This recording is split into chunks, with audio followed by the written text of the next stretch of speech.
Hello everyone, welcome to Anagani commerce students. ఇవాళ class లో మనం సిఏ ఫౌండేషన్ వాళ్ళకి డిప్రిసియేషన్ చాప్టర్ తీసుకుంటున్నామండి.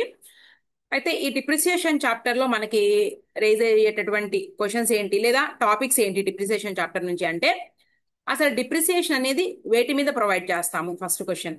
నెక్స్ట్ వచ్చేటప్పటికి అసలు డిప్రిసియేషన్ ఏర్పడడానికి రీజన్స్ ఏంటి. ఓకే. నెక్స్ట్ వచ్చేటప్పటికి objectives for providing depreciation, depreciation ని ఎందుకు ప్రొవైడ్ చేస్తాము, ఏ పర్పస్ మీద ప్రొవైడ్ చేస్తాము అనేది. తర్వాత వచ్చేటప్పటికి డిప్రిసియేషన్ అమౌంట్ ఏదైతే ఉందో ఆ అమౌంట్ ని క్యాలిక్యులేట్ చేయడానికి ఉన్నటువంటి మెథడ్స్ ఎన్ని, methods of calculating the depreciation. Okay, ఆ క్యాలిక్యులేట్ చేసిన అమౌంట్ ఏదైతే ఉందో ఆ అమౌంట్ ని బుక్స్ ఆఫ్ అకౌంట్స్ లో రికార్డ్ చేసేటటువంటి మెథడ్స్ ఎన్ని. Okay, methods of recording the depreciation. ఈ రకంగా మనం ఈ టాపిక్స్ అన్ని కవర్ చేసుకుంటే మనకు డిప్రిసియేషన్ చాప్టర్ కంప్లీట్ అయిపోతుంది. రైట్. ఫస్ట్ అసలు డిప్రిసియేషన్ అంటే ఏంటి. డిప్రిసియేషన్ అంటే కంటిన్యూయేషన్ ఆఫ్ రిడక్షన్, అంటే కంటిన్యూగా తగ్గుదల ఏర్పడతాం అనమాట. దేనిలో అంటే సంస్థ ఉపయోగించేటటువంటి, అంటే లాంగ్ టర్మ్ బెనిఫిట్స్ కోసం సంస్థ ఉపయోగించేటటువంటి ఫిక్స్డ్ అసెట్స్ మీద. ఫిక్స్డ్ అసెట్స్ కి ఎగ్జాంపుల్ ఏంటి, మనకి ఫర్నిచర్, మెషినరీ, బిల్డింగ్స్, ఇవన్నీ కూడా ఫిక్స్డ్ అసెట్సే. అయితే ఇక్కడ ఒక చిన్న మీకు డిఫరెన్స్ చెప్తున్నా. ఏంటంటే ఒక ఫర్నిచర్ డీలర్ ఉన్నాడండి. ఫర్నిచర్ డీలర్ అంటే ఏంటి, ఆ ఫర్నిచర్ ని వేరే చోట కొని లేదంటే రా మెటీరియల్ కొని ప్రొడక్షన్ చేసి అమ్ముతా ఉంటాడు. అటువంటి ఫర్నిచర్ డీలర్ కి ఆ ఫర్నిచర్ అనేది ఎలా ట్రీట్ చేస్తాడంటే గూడ్స్ కింద ట్రీట్ చేస్తాడు. సో ఇక్కడ మనకి ఏంటి అంటే, ఇక్కడ ఫర్నిచర్ డీలర్ అలాగే మెషినరీ డీలర్, అంటే మెషినరీనే కదా ఫర్నిచర్ అనే కదా అంటే ఎగ్జాంపుల్ చెప్పారు కదా అనుకోవడానికి లేదు. వాళ్ళు గూడ్ కింద ట్రీట్ చేస్తారు కాబట్టి దాని మీద డిప్రిసియేషన్ అనేది ప్రొవైడ్ చేయరండి. సంస్థ లాంగ్ టర్మ్ బెనిఫిట్స్ కోసం వేటినైతే యూజ్ చేస్తుందో ఆ ఫిక్స్డ్ అసెట్స్ ఏమంటారు అంటే, ఈ వాటి మీద మాత్రమే ఈ డిప్రిసియేషన్ అనేది ప్రొవైడ్ చేస్తాం. ఇంకో పాయింట్, ల్యాండ్ కి డిప్రిసియేషన్ అనేది లేదండి. రైట్, అదొకటి గుర్తుపెట్టుకోండి, ఇంపార్టెంట్ పాయింట్. నెక్స్ట్ అసలు డిప్రిసియేషన్ కి రీజన్స్ ఏంటి, అది ఎందుకు డిప్రిసియేషన్ అనేది ఏర్పడుతుంది అంటే, మనకి ఫస్ట్ వేర్ అండ్ టేర్, అలాగే యూసేజ్ ఆఫ్ టైమ్, అంటే కాలం గడుస్తున్న కొద్దీ ఏ అసెట్ అయినా నువ్వు వాడకపోయినా కూడా అది డిప్రిసియేట్ అయిపోతుంది, తరుగుదల తగ్గిపోతుంది దాని యొక్క వాల్యూని. రైట్. తర్వాత నెక్స్ట్ వేర్ అండ్ టేర్ అంటే దాన్ని యూజ్ చేస్తున్న కొద్దీ దాని వాల్యూని కోల్పోతుంది. నెక్స్ట్ అబ్జలసీన్స్, అబ్జలసీన్స్ అంటే అబ్జలీట్ అయిపోతాయండి కొన్ని అసెట్స్. అంటే ఆ టెక్నాలజికల్ చేంజెస్ ఏవైతే ఉన్నాయో ఆ టెక్నాలజికల్ చేంజెస్ వల్ల ఇప్పుడు ఇంతకు ముందు పాస్ట్ లో కంప్యూటర్స్ బదులుగా ఎక్కువ టైప్ రైటర్స్ కనిపిస్తూ ఉండేవి ఆఫీసెస్ లో. ఇప్పుడు టైప్ రైటర్స్ ని రీప్లేస్ చేసేసి వాటి ప్లేస్ లో ఏమొచ్చినాయి అంటే నీకు కంప్యూటర్స్ వచ్చేసినాయి. ఫర్ ఎగ్జాంపుల్ చెప్పాను. అలాగే మార్కెట్ లో కొత్త కొత్త ఏంటంటే ట్రెండ్ మారంగానే పాత ట్రెండ్ ఏదైతే ఉందో తీసి పక్కన పడేస్తా ఉంటారు.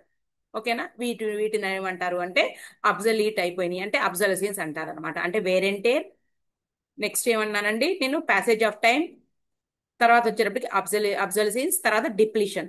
డిప్లీషన్ అంటే మీనింగ్ ఏంటి అంటే, ఇప్పుడు ఫర్ ఎగ్జాంపుల్ ఇప్పుడు క్వారీస్ ఉన్నాయండి, అలాగే మైన్స్ ఉన్నాయి, బొగ్గు తవ్వుతా ఉంటారు. తవ్వుతా ఉన్న కొద్ది ఏమవుతుందంటే ఆ బొగ్గు తరిగిపోతా ఉంటుంది, దాన్ని డిప్లీషన్ అంటారు.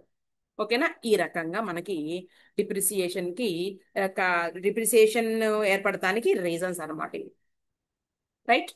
నెక్స్ట్ ఇంకా నీకు వచ్చేటప్పటికి నెక్స్ట్ ఆబ్జెక్టివ్స్. అసలు డిప్రిసియేషన్, ఒక సంస్థ డిప్రిసియేషన్ ఎందుకు ప్రొవైడ్ చేయాలి, ఆబ్జెక్టివ్స్ ఏంటి అంటే, మనకి ఫోర్ ఆబ్జెక్టివ్స్ తీసుకోవచ్చు అంటే అంటే పర్పస్, దాని పర్పస్ ఏంటి అంటే ఫోర్ తీసుకోవచ్చు. దాంట్లో ఫస్ట్ వన్ ఏంటి అంటే కరెక్ట్ ఇన్కమ్ ని అసర్టైన్ చేయడానికి. ఎందుకు అంటే ఇప్పుడు సంస్థలో net profit or loss ascertain చేయడానికి ఎక్స్పెన్సెస్ అన్నింటిని తీసుకుంటున్నారు, ఇన్కమ్ ని తీసుకుంటున్నారు కదండి. ఎక్స్పెన్సెస్ అనగానే ఇక్కడ శాలరీస్ తీసుకుంటున్నారండి. ఒక ప్రాఫిట్ అండ్ లాస్ అకౌంట్ తీసుకుంటే శాలరీస్ పే చేస్తే శాలరీస్ ని ఎక్స్పెన్స్ కింద చూపిస్తున్నాం. అలాగే నీకు రెంట్, అర్థమవుతుందండి, ఇట్లా అడ్వర్టైజ్మెంట్ ఎక్స్పెన్సెస్ ఇలా ఈ రకంగా మనం తీసుకుంటున్నాం. అవన్నీ కూడా ఏంటి అంటే క్యాష్ ఎక్స్పెన్సెస్. జేబులో నుంచి, అంటే జేబు అంటే ఇక్కడ ఏంటి, ఫర్మ్ లో నుంచి అమౌంట్ వెళ్ళిపోతుంది. అయితే ఈ డిప్రిసియేషన్ అనేది నాన్ క్యాష్ ఎక్స్పెన్స్, అంటే దీనిని కూడా మన సంస్థ పుస్తకాలలో ఎక్స్పెన్స్ కింద ట్రీట్ చేసి చూపించాల్సిందే. According to nominal rule debit all expenses and losses, ఖచ్చితంగా డిప్రిసియేషన్ కూడా చూపించాల్సిందే. ఇది నాన్ క్యాష్ ఎక్స్పెన్స్. డబ్బులు అనేవి, శాలరీ అయితే డబ్బులు అనేవి సంస్థలో నుంచి వెళ్ళిపోతున్నాయి, కానీ ఇక్కడ అమౌంట్ అనేది వెళ్ళదు. కానీ ఈ డిప్రిసియేషన్ క్యాలిక్యులేట్ చేసి, ఒక అసెట్ నువ్వు 1,00,000 కొన్నావండి, కొన్నా దాని మీద ఒక సంవత్సరానికి ఒక ఎస్టిమేషన్ వేసావు నువ్వు, ఒక 10% డిప్రిసియేషన్ కింద పోతుంది అంటే ఒక 10,000 రూపీస్ అమౌంట్ లాస్ అయిపోయి ఒక 90,000 రూపాయలు అసెట్ మిగిలింది ఒక సంవత్సర కాలం గడిచిన తర్వాత అనేసి ఎస్టిమేట్ చేసావు. ఆ 10,000 రూపీస్ ఏమంటామంటే డిప్రిసియేషన్. అది మొదటి సంవత్సరం ఎండింగ్ డిప్రిసియేషన్, మళ్ళీ సెకండ్ ఇయర్ డిప్రిసియేషన్, ఈ రకంగా. సరే ఈ 10,000 రూపీస్ ఏంటి అసలు ఏంటి ఏం చెప్పాను నేను? Correct true income, correct income ascertain చేయడానికి ఒకటి, అలాగే correct cost of production, cost correct ఏదైనా మనం ఆ, వస్తువుని మనం ప్రొడ్యూస్ చేస్తున్నప్పుడు కరెక్ట్ కాస్ట్ మనం అసర్టైన్ చేయడానికి మనం ఈ డిప్రిసియేషన్ ని ఖచ్చితంగా మనం ఈ ఏర్పాటు చేస్తున్నాం అనమాట. మనం అంటే ఆబ్జెక్టివ్స్ చెప్తున్నా నేను. కరెక్ట్ ఇన్కమ్ కనుక్కోవడానికి అసర్టైన్మెంట్ ఆఫ్ ట్రూ ఇన్కమ్, అలాగే ascertainment of correct profit, correct cost of production, right. Next ఇప్పుడు ఒక 10 lakh రూపీస్ అసెట్ నువ్వు కొన్నప్పుడు అది ఒక 10 years తర్వాత డిప్రిసియేట్ అయిపోయి దాని వాల్యూని కోల్పోయినప్పుడు మరి సంస్థలో మరి దాన్ని రీప్లేస్ చేసి ఇంకో కొత్త అసెట్ కొనాలన్నప్పుడు అమౌంట్ కావాలండి. అందుకని ఏం చేస్తారంటే ఇయర్ కొంత అమౌంట్ డిప్రిసియేషన్ రూపంలో మళ్ళీ వేరే ఇన్వెస్ట్ చేస్తారు. ఇన్వెస్ట్ చేసి ఈ ఎప్పుడైతే ఈ ఆఫ్టర్ 10 years ఎస్టిమేషన్ అండి, ఆఫ్టర్ 10 years ఈ అసెట్ పాడైపోయిన తర్వాత దాన్ని తీసేసేసి డిస్పోజ్ చేసేసి కొత్త అసెట్ ని ఈ ఫండ్స్ రూపంలో దాన్ని ఇన్వెస్ట్ చేశారు కదండి ఫండ్స్ ని, మళ్ళీ ఆ అమౌంట్ తో ఏం చేస్తారంటే కొత్త సెట్ ని కొంటారు, రైట్. అందుకని ఏమంటారంటే ఫండ్స్ ఫర్ రీప్లేస్మెంట్ ఆబ్జెక్టివ్స్ అన్నమాట ఇవన్నీ కూడా. ఫస్ట్ ఏం చెప్పానండి, మనకి ascertainment of correct income, ascertainment of cost of production, correct cost of production, ఓకేనా. నెక్స్ట్ వచ్చేటప్పటికి నేను ఏం చెప్తున్నానండి మీకు, ఫండ్స్ రీప్లేస్మెంట్ కోసం, ఓకేనా. తర్వాత ఫినాన్షియల్ స్టేట్మెంట్స్ ఏవైతే ఉన్నాయో అవి ఫెయిర్ అండ్ ట్రూ వ్యూలో ఉండాలన్నమాట. అందుకని ఈ 4 ఆబ్జెక్టివ్స్ మనం ఈ డిప్రిసియేషన్ ప్రొవైడ్ చేయడానికి ఉన్నటువంటివి అనమాట, రైట్. ఏం చెప్పానంటే first what is meant for depreciation, వేటి మీద డిప్రిసియేషన్ ప్రొవైడ్ చేస్తారు, తర్వాత డిప్రిసియేషన్ కరగడానికి కారణాలు ఏంటి, నెక్స్ట్ ఆబ్జెక్టివ్స్ చెప్పాను. నెక్స్ట్ వచ్చేటప్పటికి టాపిక్ ఏంటి అంటే డిప్రిసియేషన్ క్యాలిక్యులేట్ చేయాలి కదండి అమౌంట్, ఆ అమౌంట్ క్యాలిక్యులేట్ చేయడానికి ఉన్నటువంటి మెథడ్స్ ఏంటి, methods for calculating the depreciation methods ఏంటి, తర్వాత methods for recording the depreciation, calculate చేసినటువంటి అమౌంట్ ఏదైతే ఉందో దానిని బుక్స్ ఆఫ్ అకౌంట్ లో ఏ పద్ధతిలో ఎంటర్ చేస్తారు. ఈ ప్రొవైడింగ్ డిప్రిసియేషన్ అంటే డిప్రిసియేషన్ రికార్డ్ చేసేటటువంటి మెథడ్స్ 2 types అండి. ఒకటి ఏంటంటే కనుక్కున్నటువంటి డిప్రిసియేషన్ ఏదైతే ఉందో ఆ అమౌంట్ ని అసెట్ అకౌంట్ కి ట్రాన్స్ఫర్ చేసి, అంటే అసెట్ అకౌంట్ తగ్గించి, అంటే అసెట్ అకౌంట్ క్రెడిట్ చేసి ఆ బుక్స్ ఆఫ్ అకౌంట్ లో రికార్డ్ చేయడం ఒక పద్ధతి. ఇంకొకటి ఏంటి అంటే అసెట్ అకౌంట్ లో అసెట్ బ్యాలెన్స్ ఎంతైతే ఉందో సేమ్ 1 lakh రూపీస్ కి నువ్వు కొంటే అది అలాగే చూపిస్తుందండి బ్యాలెన్స్ షీట్ లో కూడా. అది అమ్మేదాకా కూడా బ్యాలెన్స్ షీట్ లో ఎవ్రీ ఇయర్ 10 years పాటు కూడా దాన్ని మెయింటైన్ చేస్తున్నావు నువ్వు అమ్మకుండా, 10 years పాటు కూడా బ్యాలెన్స్ షీట్ లో అసెట్ లో నీకు ఆ 1 lakh అలాగే చూపిస్తుంటుంది. అది ఏ మెథడ్ లో అంటే సెకండ్ మెథడ్ లో. అప్పుడు మరి ఏంటండి డిప్రిసియేషన్, అప్పుడు ప్రొవిజన్ ఫర్ డిప్రిసియేషన్ అకౌంట్ ని మనం క్రియేట్ చేసుకుని డిప్రిసియేషన్ ని ప్రొవిజన్ ఫర్ డిప్రిసియేషన్ కి ట్రాన్స్ఫర్ చేస్తాం. అప్పుడు ఎవ్రీ ఇయర్ ఆ డిప్రిసియేషన్ మనకి అక్యుములేట్ అవుతూ బ్యాలెన్స్ షీట్ లో కనిపిస్తూ ఉంటుంది. డిస్పోజ్ చేసేటప్పుడే మనం అసెట్ అకౌంట్ ట్రాన్స్ఫర్ చేసి అప్పుడు మనం డిస్పోజ్ చేస్తాం, ఓకేనా, రైట్. సరే ఇదేంటి రికార్డింగ్ మెథడ్స్ 2. ఒకటేంటి డిప్రిసియేషన్ అసెట్ అకౌంట్ కి ట్రాన్స్ఫర్ చేయడం వల్ల ఎవ్రీ ఇయర్ అసెట్ అకౌంట్ లో ఉన్నటువంటి బ్యాలెన్స్ తగ్గిపోతుంది, బ్యాలెన్స్ షీట్ లో ఆ తగ్గించినటువంటి వాల్యూకి మనం అసెట్ ని చూపిస్తాం. సెకండ్ మెథడ్ లో ఏం జరుగుతుందంటే ప్రొవిజన్ ఫర్ డిప్రిసియేషన్ అన్నప్పుడు అసెట్ అకౌంట్ లో బ్యాలెన్స్ షీట్ లో అలాగే కనబడుతూ ఉంటుంది, కొన్నప్పుడు ఎంతైతే ఉందో అంత అమౌంటే కనిపిస్తూ ఉంటుంది ఎవ్రీ ఇయర్, కానీ ప్రొవిజన్ ఫర్ డిప్రిసియేషన్ మనం క్రియేట్ చేసుకుని లయబిలిటీ సైడ్ చూపిస్తాం, రైట్. ఇంతవరకు అయిపోయింది. ఇప్పుడు మనకి ఇంపార్టెంట్ టాపిక్ ఏంటి అసలు మెయిన్ ఇప్పుడు మనం డే 1 నుంచి చాప్టర్ అయిపోయేదాకా కూడా దేని చుట్టూ తిరుగుతూ ఉంటది అంటే నీకు ఇవన్నీ కూడా థియరీనేనండి. Types of calculating depreciation, calculate చేసేటటువంటి టైప్స్ లేదా మెథడ్స్ ఎన్ని మనకి ఉన్నాయండి, మొత్తానికి 9 or 10 మెథడ్స్ ఉన్నాయి, కానీ మనకి ఒక 6 మెథడ్స్ ఇచ్చారండి సిఏ ఫౌండేషన్ లో. ఫస్ట్ మెథడ్ వచ్చేటప్పటికి నీకు ఏంటి అంటే స్ట్రైట్ లైన్ మెథడ్ అండి. వినండి మళ్ళీ నేను ఎగ్జాంపుల్ లో మళ్ళీ ఎక్స్ప్లెయిన్ చేస్తాను. ఫస్ట్ ఏంటండి నీకు straight line method, SLM method అంటారు, దీనికి ఇంకా నేమ్స్ ఉన్నాయండి అవి కూడా తెలుసుకోవాలి. Original cost method, time SLM straight line method, original cost method, ఓకేనా, ఫిక్స్డ్ ఇన్స్టాల్మెంట్ మెథడ్, ఇదల్లా కూడా మనకి ఫస్ట్ మెథడ్. మరి సెకండ్ వన్ వచ్చేటప్పటికి ఏంటి అంటే నీకు రెడ్యూసింగ్ బ్యాలెన్సింగ్ మెథడ్, దానికి ఇంకొక నేమ్ ఉందండి డిమినిషింగ్, అంటే తగ్గుతా ఉండడం అనమాట. Reducing balancing method, diminishing balancing method are written down value method, ఇది సెకండ్ మెథడ్. మరి థర్డ్ ఏంటి calculating depreciation, amount of depreciation calculate చేయడానికి నేను చెప్తున్నటువంటి మెథడ్స్ అనమాట. థర్డ్ వన్ ఏంటి అంటే some of years of the digits method అండి. థర్డ్ ది మళ్ళా రిపీట్ చేస్తున్నాను గమనించండి. ఫస్ట్ స్ట్రైట్ లైన్ మెథడ్, దానికి ఇంకా పేర్లు ఉన్నాయి, fixed installment method, right. Next original cost method, రెండోది వచ్చేటప్పటికి diminishing balancing method or reducing balancing method, right, or written down value method, అది second one. Third the sum of years of the digits method అండి third the. అయిపోయిందా? Fourth వచ్చేటప్పటికి మనకి machine hour rate method, machine hour. Fifth one వచ్చేటప్పటికి production units method అండి. Fifth one. Fourth one ఏమో machine hour rate method. Fifth one వచ్చేటప్పటికి నీకు production units method అండి. Right right. సిక్స్త్ వన్ వచ్చేటప్పుడు డిప్లీషన్. డిప్లీషన్. ఇవన్నీ కూడా ఈ సిక్స్ మనకి ఇచ్చారు. ఈ సిక్స్ వరకు మనం నేర్చుకుంటే సరిపోతుంది. క్లియరా? ఓకే, స్క్రీన్ షేర్ చేద్దాం.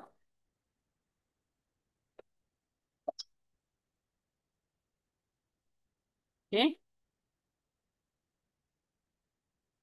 ఇదిగోండి జస్ట్ కొంచెం థీరీ నేను ఇప్పుడు ఏదైతే చెప్పానో ఒక్కసారి దాన్ని చూసుకుంటే అయిపోదాము.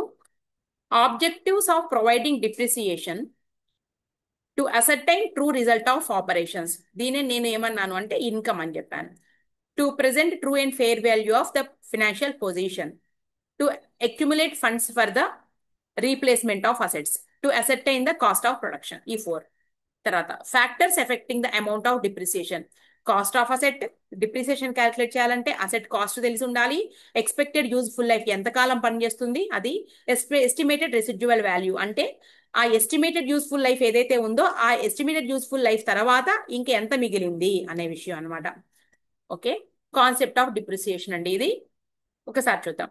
Tangible assets are assets that have a physical substance that is they can be seen and touched, held for use in the production or supply of goods or services, for rental to others, or for administrative purposes. Useful life of tangible asset is based on expected usage and expectation anamata. Property, plant and equipment or tangible items that are held for use in the production or supply of goods or services, for rental to others, or for administrative purposes, and are expected to be used during more than a period of 12 months. ఒక సంవత్సరంకి మించి long period అన్నాను కదండి అది. Okay, next. Value of such assets decreases with the passage of time, mainly due to following reasons. Reasons for depreciation అన్నాను కదండి ఇవి. Wear and tear due to its use in business. Business లో use చేయడం వలన, వాడటం వలన అవి తరిగిపోతాయి. రిఫ్లెక్షన్ ఆఫ్ టైం అంటే ప్యాసేజ్ ఆఫ్ టైం, టైం గడుస్తున్న కొద్దీ ఒకవేళ వాడకపోయినా, even when it is not being used. Obsolescence due to technological or other changes. Decrease in market value. Depletion mainly in case of mines and other natural reserves. నేను ఇవన్నీ కూడా explain చేశానండి, దాన్ని ఇక్కడ మళ్ళీ చెప్పారు. నెక్స్ట్ ఆబ్జెక్టివ్స్ అండి. ఇందాక మనం ఆల్రెడీ టేబుల్లో మనం చూసాము ఆబ్జెక్టివ్స్. ఇదిగోండి, correct income measurement, true position statement, funds for replacement, ascertainment of true cost of production. నేను చెప్పిన థియరీ క్లాస్ మీరు వింటే స్టార్టింగ్ నుంచి అర్థమవుతుంది. ఇదేంటి factors in the measurement of depreciation అంటే cost of asset, asset cost తెలియాలండి. ఎస్టిమేటెడ్ యూస్ఫుల్ లైఫ్, దాన్ని ఎంతకాలం యూజ్ చేస్తామో తెలియాలి. అలాగే యూజ్ చేసిన తర్వాత ఎంత వాల్యూ మిగిలిందో తెలియాలి. ఫర్ ఎగ్జాంపుల్ ఇదిగోండి నేను ఒకటి చెప్తాను. కాస్ట్ ఆఫ్ అసెట్ వచ్చేటప్పటికి నీకు 1,00,000 రూపీస్ అండి. Cost of asset 1,00,000 rupees. Estimated useful life వచ్చేటప్పటికి 10 ఇయర్స్ అని చెప్తున్నారు. 10 years. Scrap value, scrap value అంటే ఏంటంటే after 10 years balance in asset account అనమాట. అసెట్ అకౌంట్ లో ఉన్నటువంటి బ్యాలెన్స్ ఎంత అంటున్నానంటే నేను ₹20,000 అంటున్నానండి. అంటే దీన్ని అర్థం చేసుకోండి, 1,00,000 రూపీస్కి మనం దీన్ని పర్చేస్ చేసాము. పర్చేస్ చేసిన రోజే ఎస్టిమేట్ చేసాము 10 ఇయర్స్ పాటు పనిచేస్తుంది అని. ఓకే, అయితే పనిచేసిన తర్వాత 10 ఇయర్స్ తర్వాత ₹20,000 మిగులుతుంది అని ఒక ఎస్టిమేట్ చేశామండి. అంటే ఏంటి, ఇది మిగిలింది 10 ఇయర్స్ తర్వాత మిగులుతుంది అని. అంటే ఎంత డిప్రిసియేట్ అయిపోయిందండి? Total depreciation for 10 years, total depreciation for 10 years ఎంతండి? How much? 1,00,000 మైనస్ మిగిలినటువంటిది స్క్రాప్ వాల్యూ అంటే residual value. Scrap value or residual value ఎంతండి? ₹80,000. 80,000 డిప్రిసియేషన్ అనమాట. అంటే టోటల్ అసెట్ మైనస్ మిగిలినటువంటిది ఎప్పుడు? After 10 years. ₹80,000 ఏంటి అంటే టోటల్ డిప్రిసియేషన్ ఫర్ 10 ఇయర్స్. ఇది మ్యాటర్. అది 1 ఇయర్ కి మనం కనుక్కోవాలి. ఎందుకు అంటే మన అకౌంటింగ్ పీరియడ్ మనం దాదాపుగా ఏంటి అంటే జనరల్ గా 12 months కి మనం క్యాలిక్యులేట్ చేస్తున్నాం కాబట్టి జనరల్ గా 12 months అనేది మీరు రూల్ లేదు. మనకి బుక్స్ లో మనం 12 months తీసుకుంటున్నాము, వాళ్ళు ఇచ్చిన లెక్క ప్రకారం చేస్తున్నాం కాబట్టి మనం పరాణం ఎంతో మనం కనుక్కొని బుక్స్ ఆఫ్ అకౌంట్ లో రికార్డ్ చేస్తాం కాబట్టి ఈ ₹80,000 ని మనం ఇయర్ కి ఎంతో డిస్ట్రిబ్యూట్ చేసుకుని చేస్తాం అనమాట. అంతే ఒక రకంగా చెప్పాలంటే. Next methods for providing depreciation అండి. ప్రొవైడింగ్ డిప్రిసియేషన్ మెథడ్స్ ఇక్కడ రెండు చెప్పారు. Straight line method, diminishing balancing method అండి. దీనితో పాటుగా ఇంకా వన్, ఇదేంటి సెకండ్ వన్, థర్డ్ వన్ వచ్చేటప్పటికి ఏం చెప్తున్నా నేను, sum of years of the digits method, digits method.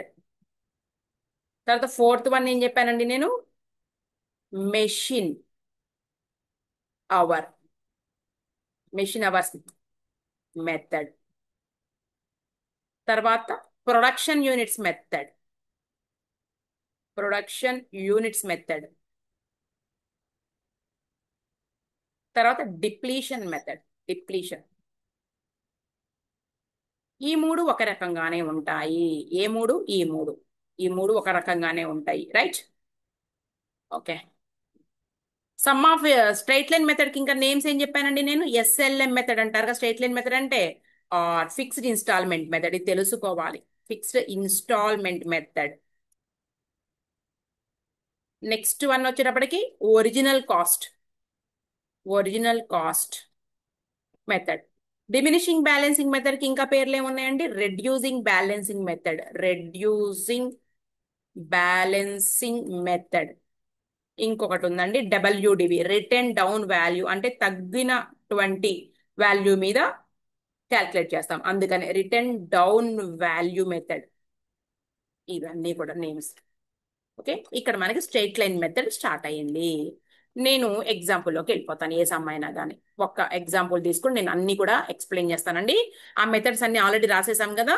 First method ఏం చెప్పాను నేను, SLM method, straight line method. First class నాది విన్నారంటే అర్థమైపోద్దండి. స్ట్రైట్ లైన్ మెథడ్ ఎగ్జాంపుల్ తీసుకునే ముందు నేను ఒకటి రాస్తున్నాను. ఎలా కనుక్కుంటాము అంటే, ఫస్ట్ నువ్వు యాన్యువల్ డిప్రిసియేషన్ అంటే సంవత్సరానికి డిప్రిసియేషన్ క్యాలిక్యులేట్ చేస్తాం. అంటే టోటల్ డిప్రిసియేషన్ మనం క్యాలిక్యులేట్ చేసి దాన్ని నెంబర్ ఆఫ్ ఇయర్స్ తో డివైడ్ చేస్తే వస్తుంది కదండి. సో మనకి ఏంటి అంటే, cost of asset minus scrap value, దీన్ని రెసిడ్యువల్ వాల్యూ కూడా అంటారు, divided by estimated useful life అండి. క్లియర్? నెక్స్ట్ ఇంకొక పాయింట్, రేట్ ఆఫ్ డిప్రిసియేషన్ తీయాలి. యాన్యువల్ డిప్రిసియేషన్ నుంచి రేట్ ఆఫ్ డిప్రిసియేషన్ తీస్తున్నానండి. మనకు వచ్చినటువంటి యాన్యువల్ డిప్రిసియేషన్ అయితే ఏదైతే ఉందో, annual depreciation divided by okay, cost of asset into 100, అంతే. ఓకే, ఇది స్ట్రైట్ లైన్ మెథడ్ లో ఉన్నాం మనం. నేను ఒక ఎగ్జాంపుల్ తీసుకుంటున్నాను మీకు. ఇదిగోండి, కాస్ట్ ఆఫ్ అసెట్ ఎంత, rupees 1,00,000. Next estimated useful life 10 years. Next scrap value or residual value rupees 20,000. మీ క్వశ్చన్ ఏంటి, ఫైండ్ అవుట్ యాన్యువల్ డిప్రిసియేషన్. అలాగే ఇది ఫస్ట్ క్వశ్చన్ అండి. Second one, rate of depreciation. Third one, balance in machinery account, machinery account at the end of third year, at the end of third year. ఇది మీ questions అన్నమాట. Right? ఏ method లో చేయమంటున్నారు నిన్ను, find out under SLM method. మనం చేస్తున్నది అదే కదండి, SLM, straight line method. Clear? Straight line method, fixed installment method, అలాగే original cost of the asset method, ఏదైనా చెప్పొచ్చు. ఫస్ట్ యాన్యువల్ డిప్రిసియేషన్ ప్రొవైడ్ కనుక్కుందాము, తర్వాత రేట్ ఆఫ్ డిప్రిసియేషన్, తర్వాత బ్యాలెన్స్ కనుక్కుందామండి. మెషినరీ అకౌంట్ వేస్తేనే వస్తుంది ఇది. తర్వాత ఎంట్రీస్ కూడా చెప్తాను నేను. ఇది ఫస్ట్ మెథడ్ లో ఉన్నాం మనం. క్లియర్? సరే, ఫస్ట్ క్వశ్చన్ కి ఆన్సర్ చేద్దామండి. ఇక్కడ పక్కకి వెళ్ళిపోదాం మనం. ఫస్ట్ ఏం అడిగారండి నిన్ను, annual depreciation. Annual depreciation, okay. Formula ఏంటండి, cost of asset minus scrap value or residual value divided by estimated useful life. Cost of asset 1,00,000 rupees minus scrap వచ్చేటప్పటికి 20,000, estimated useful life 10 years. 10 years. 80,000 total depreciation వచ్చేసింది. దాన్ని 10 years తో calculate చేద్దాం మనం. 8,000 rupees annual depreciation అండి. First question answer వచ్చేసింది 8,000 rupees annual depreciation, right. Second one, rate of depreciation. Rate of depreciation formula రాద్దాం. వచ్చినటువంటి యాన్యువల్ డిప్రిసియేషన్ ఏదైతే ఉందో, annual depreciation divided by cost of asset into 100. Annual depreciation ఎంత వచ్చిందండి నీకు? 8,000. 8,000 divided by 1,00,000 rupees cost of asset అండి, into 100. 8% వస్తుందండి. ఎంత వస్తుంది? 12123, రైట్. 8%. ఓకేనా? అంటే ఏం లేదండి, 8% ఇదండి ఆన్సర్. అంటే ఇప్పుడు రేట్ ప్రకారం చేస్తే మనం పర్ ఇయర్ 1,00,000 ఇంటూ 8% వేస్తే ఎంత వస్తుందండి? 8,000. సంవత్సరానికి 8,000 అనమాట. ఇదిగోండి 8,000 వచ్చిందా? ప్రతి సంవత్సరము 8,000. ఎవ్రీ ఇయర్ 8,000 అండి. ఎందుకు అంటే ఇది స్ట్రైట్ లైన్ మెథడ్ కాబట్టి. ఓకే, ఇలా. ఇప్పుడు దీన్ని మనకి 2 బిట్స్ ఆన్సర్ చేశారు కదండి. ఇప్పుడు థర్డ్ ఇక్కడ పైన చేద్దాం మనం. అకౌంట్ వేద్దాము, సరిపోతుంది ఈ ప్లేస్. అకౌంట్ ఏమన్నారు నీకు? Balance in machinery account at the end of third year అన్నారు కదండి. మనం చేద్దాం. అంటే రికార్డ్ చేస్తున్నామండి మనం, బుక్స్ లో రికార్డ్ చేస్తున్నాము. ఏ మెథడ్ అంటారేమో మీరు. నేను అసెట్ అకౌంట్ కే ట్రాన్స్ఫర్ చేస్తున్నానండి. ప్రొవిజన్ ఫర్ డిప్రిసియేషన్ క్రియేట్ చేయడం లేదు. అది నెక్స్ట్ చెప్పుకుందాం మనం, మొత్తం అయిపోయిన తర్వాత. మనం ముందు ఇది అర్థమైపోతే చెప్దాం, అది పెద్ద విషయం ఏమి కాదు. జనరల్ గా ఏంటి అంటే మనకి సమ్స్ చేసినా కూడా ఎగ్జామ్ లో ఇలాగే చేస్తాం మనం. వాళ్ళు ప్రొవిజన్ ఫర్ డిప్రిసియేషన్ మెథడ్ మార్చి నీకు ప్రొవిజన్ ఫర్ డిప్రిసియేషన్ క్రియేట్ చేసి చేయమంటే మాత్రం మనం అలా చేస్తాము. అలాగే ఎంట్రీస్ కూడా తెలుసుకోవాలి మనం అతని మెథడ్ లో. ఓకేనా? రైట్. ఇది మెషినరీ అకౌంట్. మెషినరీ అకౌంట్ తెలిసినగా అన్ని రాస్తాంగా. అమౌంట్ రూపీస్, అలాగే అమౌంట్ రూపీస్ అండి. ఫస్ట్ మెషిన్ కొన్నారు. నేను ఇయర్ చెప్పలేదు కాబట్టి ఫస్ట్ ఇయర్ అని ఇలా రాసేస్తున్నానండి. First year, first year at the end, beginning of the first year అండి అనేది. ఫస్ట్ ఇయర్ అంటే ఇది మనం అనుకుందామండి. ఫర్ ఎగ్జాంపుల్ 1/1/2023 అంటున్నానండి నేను. 1/1/2023 to cash or bank account. Bank account అంటే మెషినరీ అకౌంట్ ఎటార్ టు క్యాష్ ఆర్ బ్యాంక్, అంతేనా? మెషిన్ వస్తుంది, క్యాష్ వెళ్ళిపోతుంది. According to real rule, real account ప్రకారమేగా మెషిన్ అనేది అసెట్ అండి, అవునా? అసెట్ అనగానే మనకి ఏ అకౌంట్? Real account. నీకు రియల్ అకౌంట్ రూల్ గుర్తు రావాలి. 1,00,000 రూపీస్ మనం పర్చేస్ చేసాం. ఒక్కసారి ఎంట్రీ కూడా చెప్పేస్తా చూడండి. మనకి ఎంట్రీ వచ్చేటప్పటికి ఎలా రాస్తామండి? జర్నల్ ఎంట్రీ 1/1/2023 మెషిన్ వస్తుంది ఫామ్ లోకి. Machine is coming in to the business. Machinery account debit to cash or bank account, అవునా? నేను క్యాష్ అనే రాస్తున్నానండి. 1,00,000 రూపీస్. క్లియరా? ఎంట్రీ రాసాము.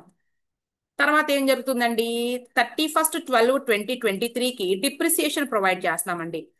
డిప్రిసియేషన్ ఇదే రికార్డింగ్ మెథడ్ లో ఫస్ట్ మెథడ్ అనమాట. మెయిన్ ఇదే మనకి. Depreciation account debited to machinery account లో బ్యాలెన్స్ తగ్గిపోవాలి కదండి. మరి డెబిట్ అయినటువంటి మెషినరీ అకౌంట్ ని క్రెడిట్ చేస్తే తగ్గిపోతుంది. మెషినరీ అకౌంట్ ఎంత మేడం? ఎంత అంటే 10% లేదా 8,000 రూపీస్. మనకు తెలుసు కదండి, ఇంతకు యాన్యువల్ డిప్రిసియేషన్ ప్రొవైడ్ చేశాం కదా. 8,000 రూపీస్. ఈ రకంగా ఇలా రాసుకుంటూ వెళ్ళిపోతాం. ఇయర్ ఎండింగ్ దీన్ని P&L అకౌంట్ కు ట్రాన్స్ఫర్ చేస్తామండి. దాంతో మెషినరీ అకౌంట్ రాదండి ఎంట్రీలో. P&L account debit to depreciation account. Depreciation account 8,000 ఈ రకంగా. ఇలా ప్రతి ఇయర్ కూడా మనం కంటిన్యూ చేసుకుంటూ మళ్ళీ 31/12/2024 మొదలవుతుంది. మీరు అనొచ్చు, మేడం ఇది ఇది రాయరా, ఇది రాయరా? మెషిన్ అదర్ మెషిన్ కొంటే రాస్తాం కానీ ఇక రాయాల్సిన అవసరం లేదు. ఈ 2 ఎంట్రీలు కంటిన్యూ అవుతాయి సెకండ్ ఇయర్ లో. క్లియరా? ఈ మాదిరిగా మనం ఇక్కడ చేయబోతున్నాం. మెషినరీ అకౌంట్ లో 1/1/2023 to cash or bank 1,00,000 rupees. At the end of the accounting period, ఇక్కడ క్యాలెండర్ పీరియడ్ తీసుకున్నా నేను. By depreciation account, by depreciation account మనకి యాన్యువల్ డిప్రిసియేషన్ మనకు అనుకున్నాం కదండి. లేదంటే రేట్ ఆఫ్ డిప్రిసియేషన్ అప్లై చేయండి. 8%, 8,000 రూపాయలు. ఇదిగోండి balance at the end of the first year. Balance in machinery account is 1,00,000 minus 8,000 rupees, 92,000 rupees అండి. Same date 31/12/2023 by balance carried down. ఇవన్నీ మనకి బ్యాలెన్స్ షీట్కి వెళ్ళిపోతాయి కదా ఆ ఇయర్ లో. నెక్స్ట్ మళ్ళీ 92,000 ని 1/1/2024 to balance brought down. Okay. 31/12/2020 ఇక్కడ మనం మారుద్దామండి. మనం 2025 స్టార్టింగ్ లో ఉన్నాం కాబట్టి మనం డిసెంబర్ ఎలా రాస్తాం? రైట్. 2022, ఇది కూడా 2022, 22, ఇది 2023, ఇది 23. By depreciation account at the end of the second year depreciation account నీకు 1,00,000 రూపీస్ మీదే ప్రొవైడ్ చేయాలి, 92,000 మీద కాదు. ఎందుకు అంటే ఇది మనకి ఏ మెథడ్ అండి? Straight line method. అంటే స్ట్రైట్ గా ప్రతి చోట కూడా మనం ప్రతి ఇయర్ కూడా 8,000 లేదా ఫిక్స్డ్ ఇన్స్టాల్మెంట్ మెథడ్ అంటే 8,000 ఫిక్స్ అవ్వు, లేదా ఒరిజినల్ కాస్ట్ అంటే ఒరిజినల్ కాస్ట్ అంటే 1,00,000 రూపీస్ మీద ప్రొవైడ్ చెయ్యి. ఇది 8%, 8,000 రూపీస్. రైట్. 92,000, 92,000 లెస్ చేసుకోండి. ఎంత వస్తుంది నీకు? 84. 84 ఎలా వస్తుంది? 84, 84,000. రైట్. మళ్ళీ same by balance carry down, balance brought down. 84,000 rupees 1/1/25 4 to balance brought down at the end of the third year అన్నారు. ఇది సెకండ్ ఇయర్ ఎండే. సో మళ్ళీ 31/12/2024 by depreciation account 8,000 rupees, 84,000, 84,000 less చేస్తే మీకు 76,000 rupees, 76,000 at the end of third year. అంటే అంతేగాండి, at the end of first year ఏమో 31/12/2022, at the end of second year 31/12/2023, at the end of third year 31/12/2024 by balance carry down. ఇది 76,000 అండి answer. ఓకేనా? మనకి answers వచ్చేసి మనకి ఏమేమి క్వశ్చన్స్ అడిగారో వాటికి యాన్యువల్ డిప్రిసియేషన్ వచ్చేటప్పటికి ఆన్సర్స్ వేసేద్దాం ఇక్కడ. ₹8,000 రేట్ ఆఫ్ డిప్రిసియేషన్ వచ్చేటప్పటికి నీకు 8%. At the end of the third year 76,000 rupees అనమాట డిప్రిసియేషన్. ఇది ఫస్ట్ మెథడ్ అండి. మీకు అయిపోయింది, క్లోజ్. నెక్స్ట్ ఇప్పుడు సెకండ్ మెథడ్ తీసుకోండి. రెండవ మెథడ్ ఏంటంటే అది రెండవ method reducing balancing method. Reducing balancing method or diminishing balancing method. Diminishing balancing method. Okay. Or WDV written down value method. Machinery account లో ఉన్నటువంటి at the end of first year, అలాగే at the end of second year, at the end of third year balance in machinery account అన్నామే, దాన్నే written down value అంటారనమాట. Okay. ఇక్కడ method ఎందుకు అన్నాము అంటే తగ్గుతా ఉన్నటువంటి వాల్యూ మీద మళ్ళీ డిప్రిసియేషన్ ప్రొవైడ్ చేస్తాం కాబట్టి రిటర్న్ డౌన్ వాల్యూ మెథడ్ అని కూడా అనొచ్చు. మనకు తెలుసు కదండి. సేమ్ ప్రాబ్లం తీసుకుంటున్నాను ఇక్కడ. Cost of asset 1,00,000 rupees. Next rate of depreciation కూడా చెప్పేస్తున్నాము. రేట్ ఆఫ్ డిప్రిసియేషన్ 8% అండి. ఇంతే. నేను ఏమంటున్నారంటే క్వశ్చన్ ఒకటే ఒక question, find out depreciation for 3 years. అంటే ఫస్ట్ ఇయర్, అలాగే సెకండ్ ఇయర్ డిప్రిసియేషన్, ఓకే, అలాగే థర్డ్ ఇయర్ కి, ఈ 3 సంవత్సరాలకి డిప్రిసియేషన్ కనుక్కోమంటున్నారు.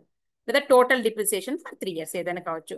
మీరు అనొచ్చు ఏముంది మేడం ఇందాకలాగా 8,000 మొదటి సంవత్సరానికి, రెండో సంవత్సరానికి 8,000, మూడో సంవత్సరానికి 8,000 అంటే కాదండి, అలా కాదు. ఇక్కడ మారుతుంది. ఏంటంటే ఇక్కడ ఎగ్జాంపుల్ చెప్పేస్తున్నా చూడండి. ఇదిగోండి, డిప్రిసియేషన్ ఫర్ ఫస్ట్ ఇయర్ అంటే ఎప్పటి నుంచి ఎప్పటి వరకు అండి? అంటే ఏ డేటు? 31/12/2022. ఇందాక తీసుకున్నటువంటి ఎగ్జాంపుల్ నేను తీసుకుంటున్నా డేట్. రైట్. 1,00,000 రూపీస్ మీద ఎంత పర్సెంటేజ్ ప్రకారం? 8%. ఎంత వచ్చిందండి నీకు? 8% అంటే 8,000 రూపీస్ వచ్చింది. క్లియరా? ఇదేంటి నీకు? 8,000 rupees at the end of the first year. At the end of the first year. మరి సెకండ్ ఇయర్కి వచ్చేటప్పుడు చూడాలి కదండి మనం ఇప్పుడు. ఇదిగోండి at the depreciation for second year అంటే 31/12/2023కి చూద్దాం. ఎలా చూస్తారు అంటే ఇదిగోండి 1,00,000 రూపీస్ మైనస్ 8,000 నిమిషం కావచ్చు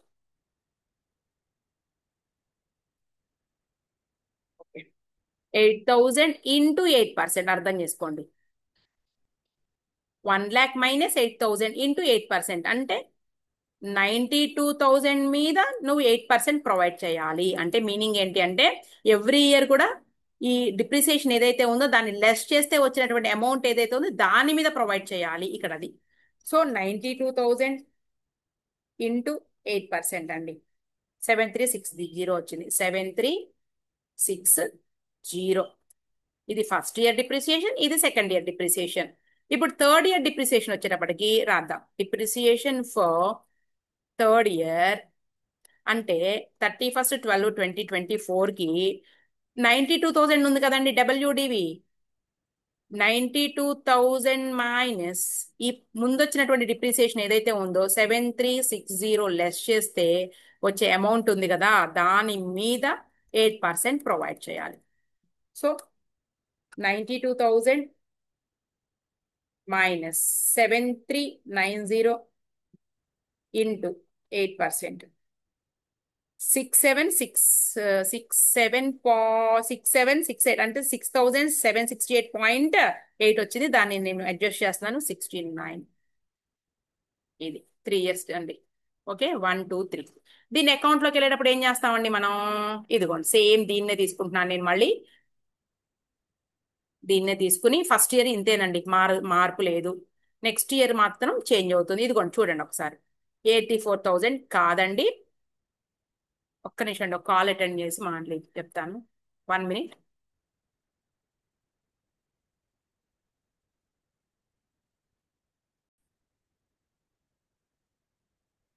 ఓకే అండి డిప్రిసియేషన్ మనం స్ట్రైట్ లైన్ మెథడ్ లోనేమో మనకి ఫస్ట్ ఇయర్ 92,000 అలాగే డబ్ల్యూడిబి మెథడ్ లో కూడా 92,000 rupees first year no change second year depreciation వచ్చేటప్పటికి డిమినిషింగ్ బ్యాలెన్సింగ్ అన్నాం కదండి రెడ్యూసింగ్ బ్యాలెన్సింగ్ డిమినిషింగ్ బ్యాలెన్సింగ్ లేదా రిటర్న్ డౌన్ వాల్యూ అంటే తగ్గి ఉన్నటువంటి ఈ డబ్ల్యూడిబి రిటర్న్ డౌన్ వాల్యూ ఎంతైతే ఉందో ఈ 92,000 రూపీస్ మీద ఇదిగోండి ఇక్కడ ఉందే ఈ 92,000 రూపీస్ మీద 8% ఆల్రెడీ మనం ఇందాక క్యాల్కులేట్ చేసాము మళ్ళీ ఇంకోసారి నేను రిపీట్ చేస్తున్నాను 92,000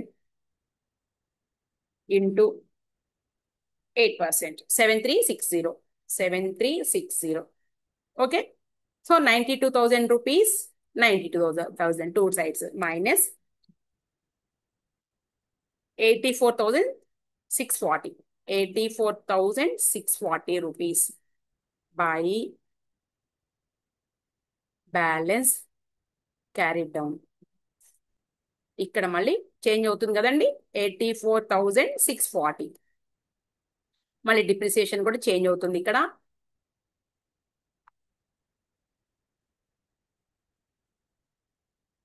ఓకే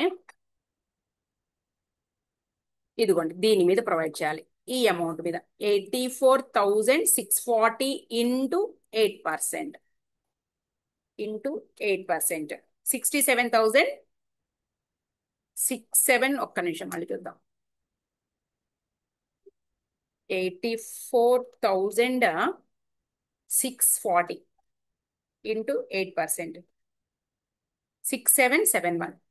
6771 ఈ అమౌంట్ చేంజ్ చేసేసుకుంటే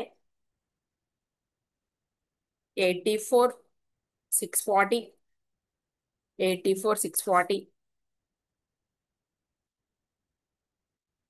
minus 6,771 is equal to 77,869 by balance carried down ఇది మెషినరీ అకౌంట్ లో balance 77,869 under diminishing balancing method okay right ఇది సెకండ్ మెథడ్ అండి మనకి ఇక థర్డ్ మెథడ్ చూద్దాము third method machine hour fourth method అండి మెషిన్ అవర్ ఇప్పుడు థర్డ్ మెథడ్ వచ్చేటప్పటికి మనకి sum of years of digits method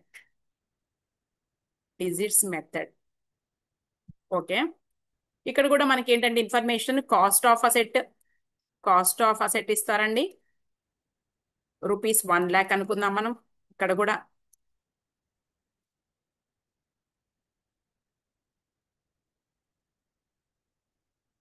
change చేద్దాం అమౌంట్స్. మీకు ఎగ్జాంపుల్ ఇచ్చారు, అదే రాస్తున్నాను. Rupees 10 lakhs, estimated useful life 10 years, residual value or scrap value rupees 1,20,000 after 10 years అనమాట. క్లియర్? ఇది మనకిచ్చిన information sum of years of digits method అండి. దీనికి ఎలా కనుక్కుంటాము మనం డిప్రిసియేషన్ అంటే చూద్దాం. ఇదిగోండి, annual depreciation is equal to, ఇక్కడ కూడా మళ్ళీ యాన్యువల్ డిప్రిసియేషన్ మనం ప్రొవైడ్ చేస్తాము. Annual depreciation is equal to number of years of number of years of number of years of remaining life of the asset, remaining life of the asset, including current year అండి. మళ్ళీ including current year, including current year divided by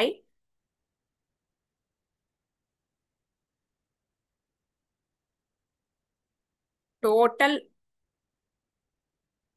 digits of estimated useful life, total digits of estimated useful life.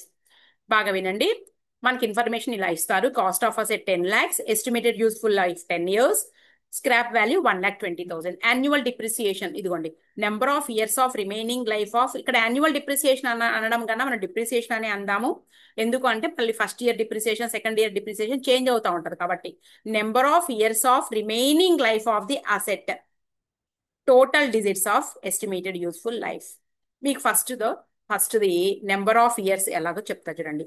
Number of years including current year, number of years of the remaining life of the asset అన్నాను కదండి. ఎలా వస్తుంది అంటే, ఇప్పుడు నువ్వు first year కి calculate చేయాలి. Depreciation for first year అనుకోండి. డిప్రిసియేషన్ ఫర్ ఫస్ట్ ఇయర్ కి నువ్వు క్యాల్కులేట్ చేయాల్సి వచ్చినప్పుడు, number of years of the remaining life of the asset అంటే, మనకి ఎస్టిమేటెడ్ యూస్ఫుల్ లైఫ్ 10 years అన్నారు. నువ్వు ఫస్ట్ ఇయర్ దగ్గర నిలబడి ఉన్నావు, మొదటి సంవత్సరంలో ఉన్నావు అంటే రిమైనింగ్ ఇంకా ఎన్ని ఉన్నాయండి? రిమైనింగ్ ఫస్ట్ ఇయర్ పోతే 9 years ఉన్నాయి ఇంకా రిమైనింగ్, ఇంక్లూడింగ్ కరెంట్ ఇయర్ అంటే ఇంక్లూడింగ్ ఈ ఫస్ట్ ఇయర్ అంటే 9 years ప్లస్ ఒక 1 year, మొత్తం 10 years. క్లియరా? అర్థమవుతుందండి? Estimated useful life 10 years, depreciation for first year అన్నప్పుడు number of years of remaining life అంటే ఫస్ట్ ఇయర్ లో నువ్వు నిలబడి ఉన్నప్పుడు ఇంకా 9 సంవత్సరాలు ఉన్నాయని చెప్పావు. ఇంక్లూడింగ్ కరెంట్ ఇయర్ అంటే ఈ ఫస్ట్ ఇయర్ కూడా కలుపుకుని 10 సంవత్సరాలు. So depreciation for first year అనగానే మనం ఏంటి అంటే ఎంత రాస్తాము అంటే, మనకి మొత్తం 10 years అన్నాం కదండి మనం.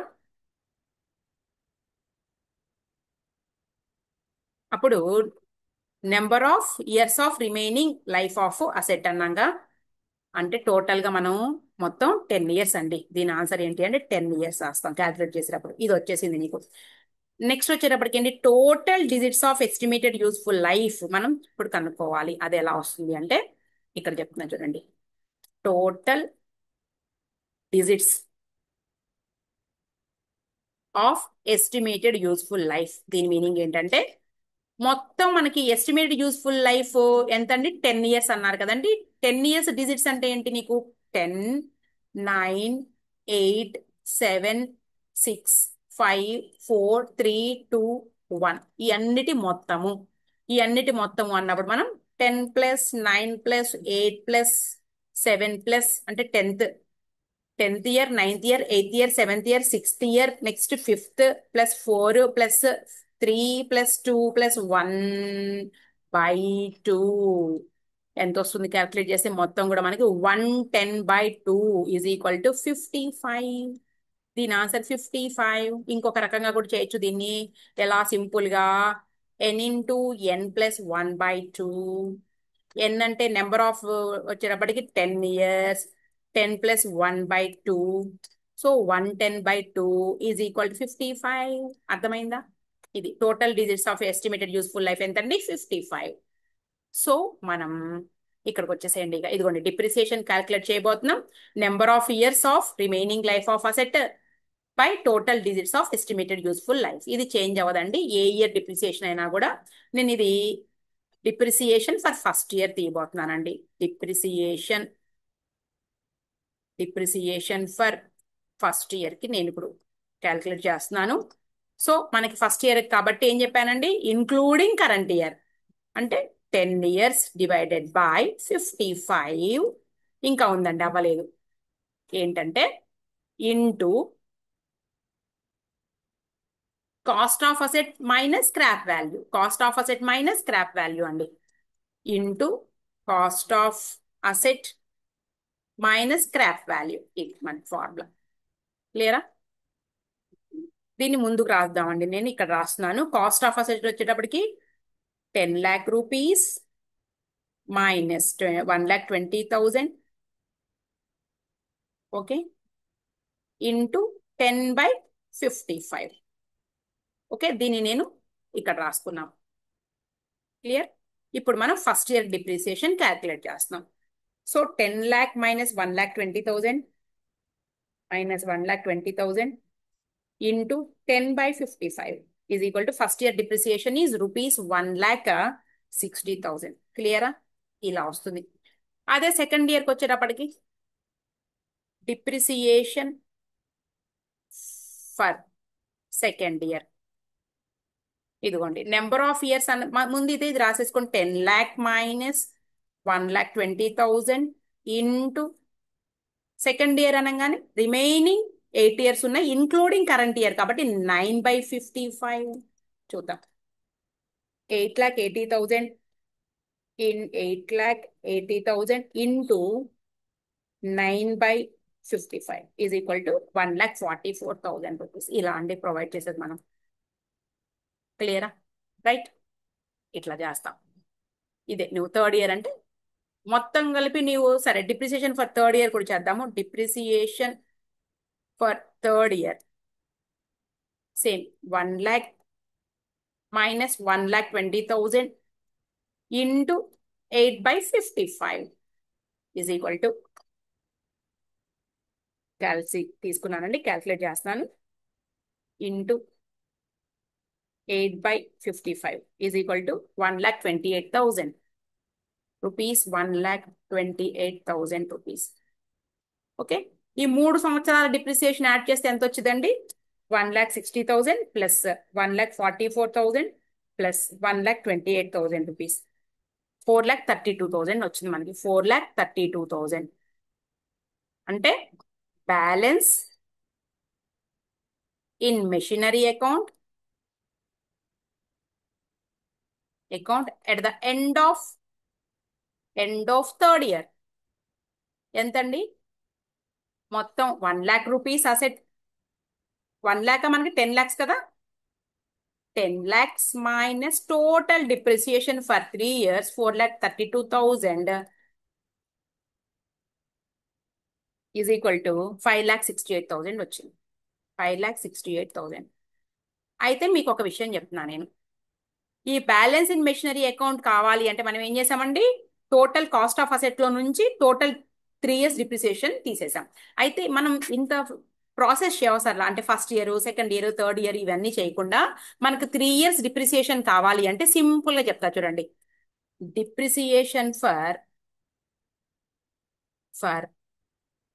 First 3 years.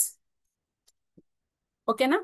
ఎలా చేస్తామంటే సింపుల్ గా నువ్వు ఇక్కడ 10, 9, 8 అన్నావు కదండి, అదల్లా కూడా మనం కలిపేస్తున్నాం. ఇదిగోండి అంటే 10 lakh minus 1,20,000 rupees into 10th year అంటే ఫస్ట్ ఇయర్ అనమాట ఇది. తర్వాత 9 అంటే second year depreciation plus third year 8/55 calculate చేద్దాం. 8,80,000 ఈ మొత్తం యాడ్ చేస్తే ఎంత వచ్చిందండి? 19 ప్లస్ 8 19 ప్లస్ 8 27 కదా, ఇంటూ 27/55 4,32,000. క్లియరా? టోటల్ డిప్రిసియేషన్, ఇదిగోండి total depreciation for first 3 years వచ్చింది కదండి. ఇదే ఆన్సర్, ఇదిగోండి ఇక్కడ ఉందా. ఇలా చేసేస్తాం మనం. క్లియర్? ఇది మ్యాటర్. మనం డైరెక్ట్ గా ఏంటంటే 4th year డిప్రిసియేషన్ కనుక్కోమని అడిగారండి. ఇదంతా అడగలేదు నిన్ను. మిమ్మల్ని ఏమని అడిగారంటే క్వశ్చన్ లో డిప్రిసియేషన్ ఫైండ్ అవుట్, ఇదంతా అడగకుండా ఇన్ఫర్మేషన్ ఇచ్చేసి మీకు find out depreciation for 4th year అన్నారండి. 4th year ఇదే మిమ్మల్ని అడిగింది. ఓకేనా? అప్పుడు ఏం చేస్తాము అంటే ఇదంతా లేకుండా మనం ఏది ఈ ప్రాసెస్ అంతా అవసరం లేదు. అవసరం లేకుండా ఆ 3 సంవత్సరాలు డబ్ల్యూడిబి ఎంతో తీసుకున్నామండి. అంటే ఈ టోటల్ డిప్రిసియేషన్ మనం ఫైండ్ అవుట్ చేసుకుంటాం. సేమ్ ప్రాసెస్ ఇక్కడ నుంచే స్టార్ట్ చేస్తామండి. మొత్తం 3 సంవత్సరాలకి డిప్రిసియేషన్ ప్రొవైడ్ చేస్తే 4,32,000 వచ్చింది. Find out depreciation for 4th year, 4వ సంవత్సరంలో నీకు డిప్రిసియేషన్ రావాలి. 4వ సంవత్సరంలో డిప్రిసియేషన్ రావడం కోసం మనం ఏం చేస్తామంటే ఇదిగోండి ఇక్కడ నుంచి స్టార్ట్ చేస్తాం అనమాట. మనం end of the 3rd year కనుక్కున్న తర్వాత ఇక అక్కడ నుంచి డిప్రిసియేషన్ ప్రొవైడ్ చేసి మనం సమ్ చేస్తాం. మీకు దీనికన్నా కూడా నేను sum of years digits method ఎగ్జాంపుల్లోకి మనం వెళ్దామండి. ఎగ్జాంపుల్లో మీకు క్లియర్గా ఎక్స్ప్లెయిన్ చేస్తాను. మనం కంప్లీట్ అయిపోతుంది. ఎందుకంటే ఫస్ట్ 2 మెథడ్స్ మనం ఎగ్జాంపుల్లోకి వెళ్లకుండా ఎక్స్ప్లెయిన్ చేసినా కూడా మీకు అర్థం అవుతుంది. సో నేను ఫస్ట్ 2 మెథడ్స్కి వెళ్ళలేదు. Some of years disease methods ఒకసారి చూద్దాం. ఓకే, ఇక్కడ ఏం క్వశ్చన్ అడిగారు చూడండి. Akash and Co purchased a machine for 10 lakhs, estimated useful life and scrap value 10 years and 1,20,000 rupees. Same ఇందాకట్లాగే నేను చెప్పిన example. The machine was put to use on 1/1/2017.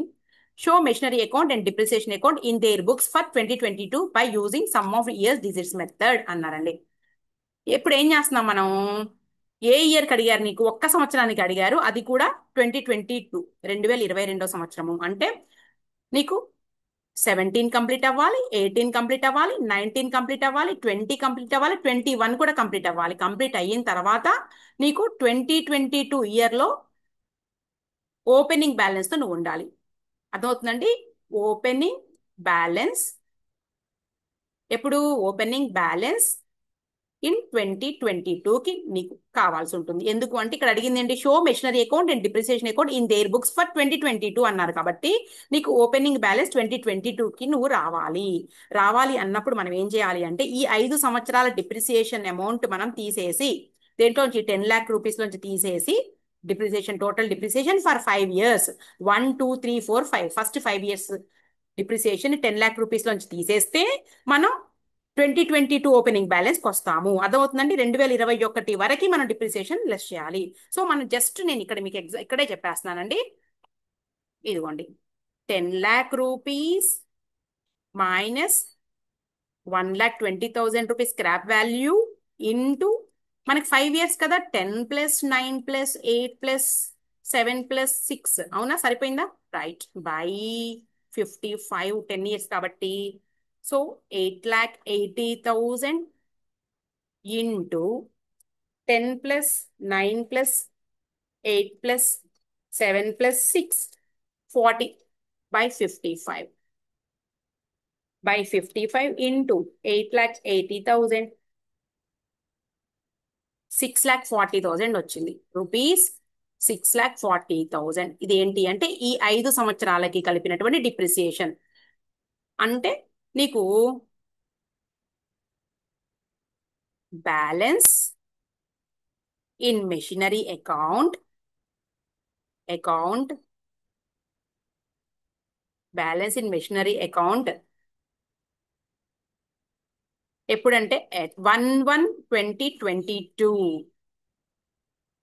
1/1/2022లో మనం balance కనుక్కోబోతున్నాం అండి. ఎలా వస్తుంది? Cost of asset minus total depreciation for 5 years 6,40,000 అంతేగా. 2021 వరకు less చేస్తున్నాం. 10 lakh rupees minus 6,40,000 is equal to rupees 3,60,000. Simple గా మనం ఇలా చేస్తాం అనమాట. ఇదిగోండి వచ్చేసేయండి.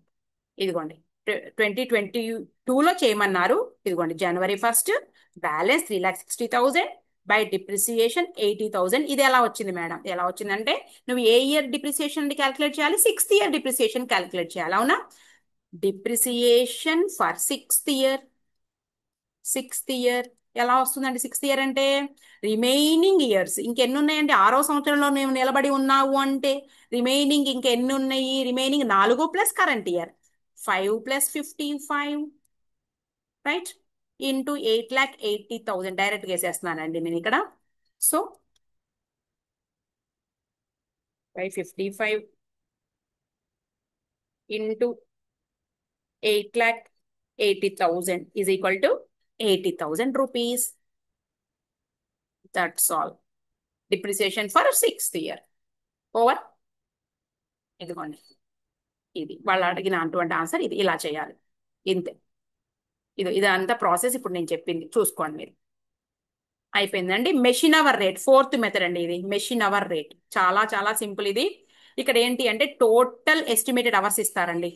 టోటల్ ఎస్టిమేటెడ్ అవర్స్ అంటే ఆ మెషిన్ పని చేసేటటువంటి కాలములో, ఇక్కడ నీకు ఇయర్స్ లో చెప్పట్లా. ఇందాక 10 ఇయర్స్ అన్నారు కదండి, 10 ఇయర్స్ చెప్పకుండా మొత్తం టోటల్ నెంబర్ ఆఫ్ అవర్స్ లో చెప్తారు, గంటల్లో చదువుతారండి. అంటే ఎస్టిమేటెడ్ యూస్ఫుల్ లైఫ్ అనేది ఎస్టిమేటెడ్ యూస్ఫుల్ అవర్స్ చెప్తారండి. అర్థమవుతుందా? ఎస్టిమేటెడ్ యూస్ఫుల్ లైఫ్ ని నీకు అవర్స్ లో చెప్తారు. క్లియరా? రైట్. తర్వాత ఎవ్రీ ఇయర్ ఎన్ని అవర్స్ మెషిన్ పని చేసింది, ఎవ్రీ ఇయర్ ఎన్ని అవర్స్ మెషిన్ పని చేసింది అనే దాంతో మనం దీన్ని డివైడ్ చేస్తాం అనమాట. ఎన్ని అవర్స్ మెషిన్ పని చేసింది divided by total estimated hours అనమాట. ఓకేనా? అంటే సపోజ్ మెషిన్ 10 lakh రూపీస్ అండి కాస్ట్. స్క్రాప్ వాల్యూ ఇందాక లాగానే 1,20,000, right. Cost of asset minus scrap value into ఆ అసెట్ ఫస్ట్ ఇయర్ లో నీకు 5,000 గంటలు పనిచేసింది అనుకుందాం. టోటల్ ఎస్టిమేటెడ్ అవర్స్ వచ్చేటప్పటికి నీకు అనుకుందామండి మనం ఒక 30,000 అనుకుందాం. Total estimated hours 30,000. క్లియర్? అర్థమవుతుందండి?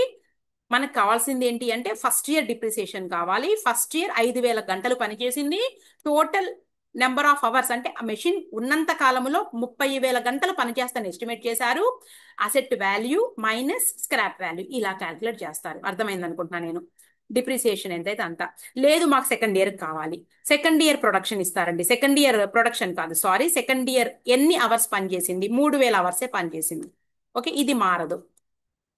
థర్డ్ ఇయర్ ఎన్ని అవర్స్ పనిచేసింది? థర్డ్ ఇయర్ అంటండి 6 అవర్స్ పనిచేసిందండి, 6,000 అవర్స్ పనిచేసిందంటండి మూడో సంవత్సరంలో. ఇలా ఉంటుందండి డిప్రిసియేషన్ క్యాల్కులేట్ చేయడం. అర్థమైంది అనుకుంటున్నాను నేను. ఇదిగోండి ఇక్కడ ఇచ్చేసారు సమ్ చూడండి. A machine was purchased 30 lakhs having estimated total working of 24,000 అంటే ఎస్టిమేటెడ్ అవర్స్ అండి ఇది. The scrap value is expected 2 lakhs and anticipated pattern of distribution of effective hours. ఇదిగోండి ఇక్కడ 1 year అని ఇవ్వకుండా 1 నుంచి 3 సంవత్సరాల వరకు 3,000 అవర్లు అంటండి పర్ ఇయర్. 3,000 అవర్లు అంటే 1వ సంవత్సరము 3,000, 2వ సంవత్సరము 3,000, 3వ సంవత్సరము 3,000. అప్పుడు ఏం చేస్తాం మనం అంటే సేమ్ ఇందాక చెప్పాను కదండి, cost of asset 30 lakhs minus 2 lakhs into 24,000 ఏమో ఎస్టిమేటెడ్ అవర్స్ అండి. ఇక ఫస్ట్ దానికి వచ్చేటప్పటికి మనకి ఎన్ని అవర్స్ అంటున్నారు? 3,000. ఇంతేనండి, మనకి ఎంత వస్తే అంత. అలా రెండోది వచ్చేటప్పటికి 30 lakhs. రెండోది అంటే ఏంటి? ఇది 30 lakhs minus 2 lakhs into 2,600 అవర్లు 2,600 by 24,000. మళ్ళీ థర్డ్ వచ్చేటప్పటికి ఇదిగోండి మామూలు ఇది 30 lakhs minus 2 lakhs into 2 lakhs into hours వచ్చేటప్పటికి 1,800 బై ఎస్టిమేటెడ్ అవర్స్ 24,000. ఇలా చేస్తారండి, ఇంతే. అలా డిప్రిసియేషన్ ప్రొవైడ్ చేస్తాం. ఇదిగోండి, క్లియర్? రైట్, ఇంతే. సేమ్ ప్రొడక్షన్ యూనిట్స్ మెథడ్ కూడా ఇంతే. ఇక్కడ వచ్చేటప్పటికి ఏమవుతుందంటే సేమ్ అండి. కాస్ట్ ఆఫ్ అసెట్ రాస్తావు నువ్వు, cost of asset minus scrap value రాస్తారండి ఇంటూ ఆ పీరియడ్ లో ప్రొడక్షన్ యూనిట్స్. ఇందాక కనుక ఆ పీరియడ్ లో మనకి అంటే ఫస్ట్ ఇయర్ అయితే ఫస్ట్ ఇయర్, సెకండ్ ఇయర్ అయితే సెకండ్ ఇయర్, అలాగే ఇక్కడ ఏంటి ప్రొడక్షన్ యూనిట్స్ అండి. Production units for that period, మనం ఏ పీరియడ్ లో చేస్తున్నామో ఆ పీరియడ్ కి. ఇందాక production hours for that period, ఇప్పుడు production units for that period by total estimated production. ఒకే రకంగా ఉంటాయని చెప్పాను కదండి లాస్ట్ 3 మెథడ్స్. ఇంతే, ఇదిగోండి ఇంతే. ఎగ్జాంపుల్ చెప్పేస్తాను ఇక్కడ చూడండి. ఎగ్జాంపుల్ అర్థమవుతుంది. Cost of asset 20 lakhs minus 2 lakhs scrap into నీకు ఎంత చెప్తున్నారండి? The machine is expected to produce 1.5 అంటండి. 1.5 అంటే 1,50,000. ఓకే, ఆ పీరియడ్ కి ఎంత అంటే 20,000 అంటే 1 to 3 years కి 20,000 దీన్ని విత్ ఇన్ బ్రాకెట్ చేయండి 20,000 డివైడెడ్ బై 1,50,000 ఎంత వస్తే అంత అలాగే సెకండ్ వచ్చేటప్పటికి 20 lakhs minus 2 lakhs okay 15,000 divided by 1,50,000 అలాగే థర్డ్ ఇయర్ మళ్ళీ 20 lakhs minus 2 lakhs into 10,000 by 1,50,000 అంటే టోటల్ ఎస్టిమేటెడ్ ప్రొడక్షన్ 1,50,000 అనమాట అంటే 10 సంవత్సరాల కాలానికి ఇలా అలాగే డిప్లీషన్ కూడా ఇంతే సేమ్ డిప్లీషన్స్ చూడండి సేమ్ అండి ఏం మార్పలేదు same cost of asset 1 crore ఇచ్చాడు ఇక్కడ 1 crore into sorry 1 crore minus ఇదిగోండి as per technical estimate the total quantity of mineral deposits is 2 lakh tons ఇక్కడ మనకి ఏంటి స్క్రాప్ ఏం లేదు కాబట్టి డైరెక్ట్ గా మనం ఇదిగోండి ఇక్కడ ఇచ్చారు ఇక్కడ డైరెక్ట్ గా అప్లై చేయడమే ఏం లేదు 1 crore వేసేసేయడము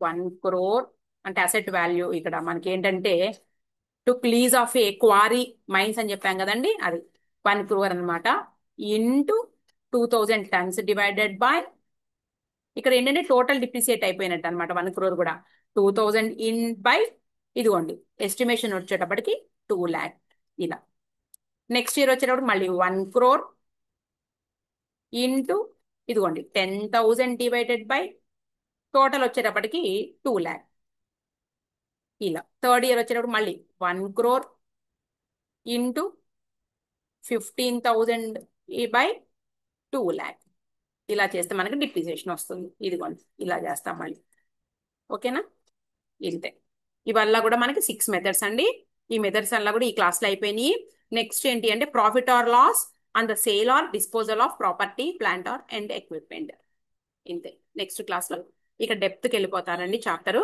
చేద్దాం ఓకే అండి రైట్